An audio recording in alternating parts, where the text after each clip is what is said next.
Union members affiliated to Labour Federations COSATU and SAFTU have gathered around the country as part of the nationwide shutdown march over the rising cost of living. Among others, the Labour Federations are demanding a basic income grant for the unemployed, creating of jobs and an end to the rolling blackouts. Now, the City of Johannesburg says it expects the delivery of services to continue normally during the national shutdown. In Tshwane, taxis and buses have continued to transport commuters to work and school, and trucks are carrying cargo to various destinations. Now, in the northwest, COSATU Provincial Secretary Kopano Konopi earlier said that schools would be shut down later in the day when they start their march to the Employment and Labour Department to hand over a memorandum. In Bloemfontein, there's limited disruptions to the normal daily activities, although some schools have advised parents not to send children to school as a precautionary measure. And in Durban, taxis are operating normally in and out of the CBD despite calls for workers to remain at home. Now, SAFTU General Secretary Zwelinzima Vavi says that millions of South Africans go to bed hungry daily due to the high rate of unemployment. He says there's no need to celebrate yesterday's release of the unemployment rate for the second quarter, which edged lower to 33.9% from 34.5% in the first quarter. COSATU is not strong enough, irrespective of what their leaders think. They cannot even shake the system. SAFTU is not strong enough, irrespective of what its leaders think the power of its affiliates are, but they won't even shake the system. We have to emphasize on the need of the unity between organized workers and the unemployed youth and unemployed women and other organizations of the working class, which are multitudes in the country. Only when we succeed to bring all of those into a single working class movement do we stand a chance to shake the system. And so when we find two crowds here, we felt that this can't happen in our lifetime, that we will address separate cards. So we spoke to COSATU, COSATU spoke to us, and we ended up agreeing that we must have a joint rally. We must deliver the messages to workers from a single platform. We must submit our memorandums. It's a pity that they are not a singular memorandum. COSATU submitted its own. We, SAFTU, submitted our own. Nobody have died. Instead, workers are much more stronger coming from this march, sending a message not only to other workers in South Africa, but also to other workers all over the world, that unity is sacrosanct. Now, in terms of the turnout, I mean, you also took two different routes. And I mean, why didn't you emerge or do the march together? Why the two different routes? Because that then creates a perception that SAFTU and COSATU are still at loggerheads, and there are some divisions that exist within the two labor federations. That was quite unfortunate. It happened because there was a disagreement around the alliance speeches. The SAFTU comrades insisted that they will not listen to the ANC they are effectively marching against, because it is the ANC government that have brought the country almost to the brink of a total collapse. The COSATU comrades were insisting that their alliance with the ANC is important for them. We have to find the middle ground. At the end, we allowed the ANC to speak, and they allowed our allies to speak. Makua spoke, TAC spoke, the coalition of the crisis of rising cost of living spoke. We would have liked to speak, to get the PAC to speak, to get ASAPO to speak, to get all of the 200 people that we work with in the Working Class Summit to speak, but we couldn't afford. We have to be selective. And that maturity on the part of both COSATU and the SACP leadership is what saved the day.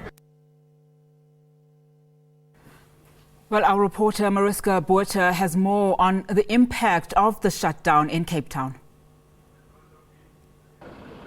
We're coming to you from the gates of Parliament, where a little while ago SAFTU handed over its memorandum of grievances to a person that came out of the gates here of Parliament. They said they requested the President himself or somebody in his office to come out to receive the memorandum of grievances. That didn't happen.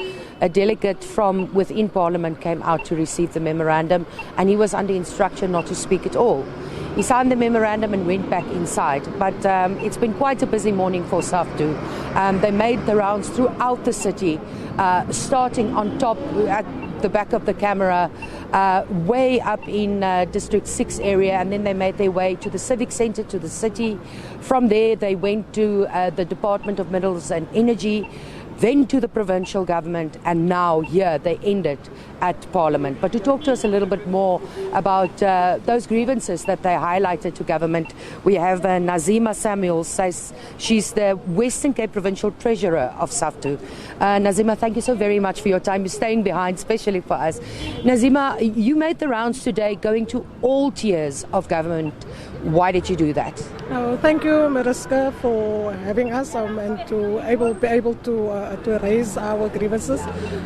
Today, basically, we as SAFTU Western Cape, after many years of looking at the current political dispensation that we are in, we've observed the total inequality when it comes to service delivery on all levels pertaining to the working class. We have membership of thousands of members over many sectors in various affiliates within SAFTU that hails from the poor communities, dominantly from the poor communities within the Western Cape. And as SAFTU, we have realized that we have to speak truth to power, that we have to start calling a spade a spade. We are a campaigning federation, and keeping silent in the face of adversity is no longer an option. It becomes totally impractical to be silent. We are looking at so many social ills that the working class is expecting within the communities that they stay and at the point of production where they work. Our members is workers, dominantly, like I said, over all sectors, but they're also community members, whereby at the point of production they are already being, victimized at the point of production in terms of poor health and safety regulations, ill implementation of LRA policies and regulations. And then they have to still go back to their communities where there is no service delivery and to make their lives a bit more human. We are looking at public transportation that currently doesn't serve anyone in the Western Cape. We have no buses that is enough for the working class. We have no trains that is now selectively operating in certain areas. The majority of the working class hail from the Cape Flats, hail from the locations. And if people cannot get to work, it becomes a problem. We sit with taxes that is not enough, that is not, healthy at stages. We came through a very disastrous COVID-19 pandemic, whereby most of the working class was affected, and we are looking at all the ways of just trying to ensure that workers, the poor workers, the ones toiling in factories, on farms, because we're not just talking metro, we are focusing on our comrades right in the outlying areas, your Robertson, your Worcester, your Sierbraak, that is even worse, poor working conditions. We look at people still being paid under the belt wages.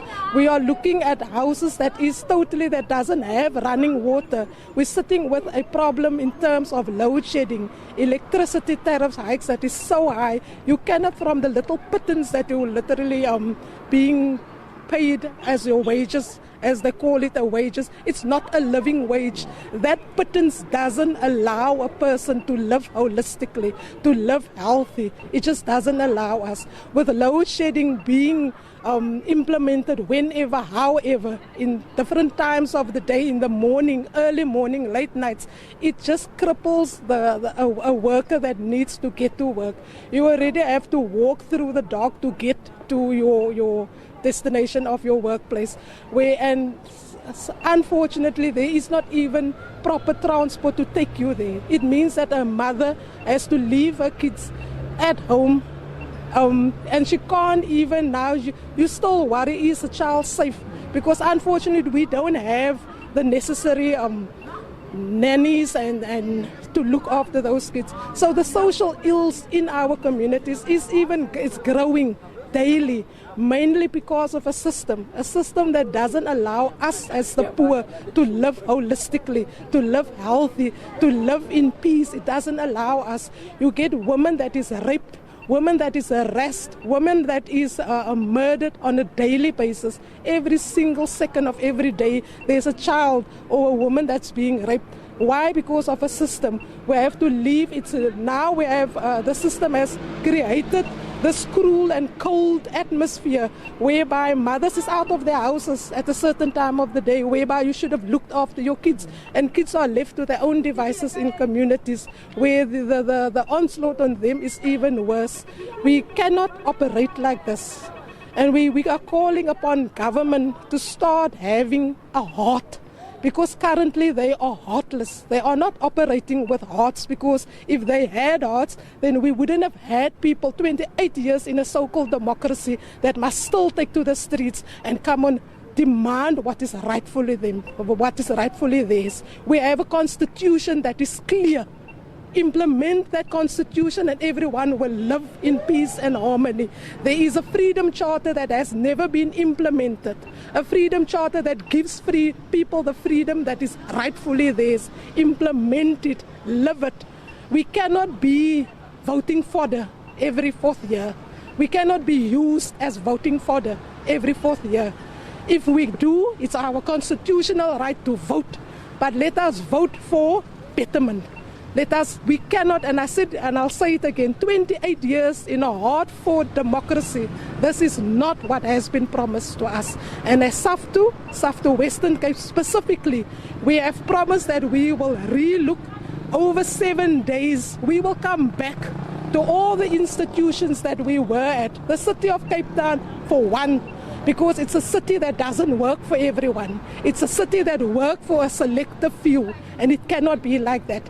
If you want to segregate and marginalize people in that manner, then there is something seriously wrong with you, because it cannot be. We are all human.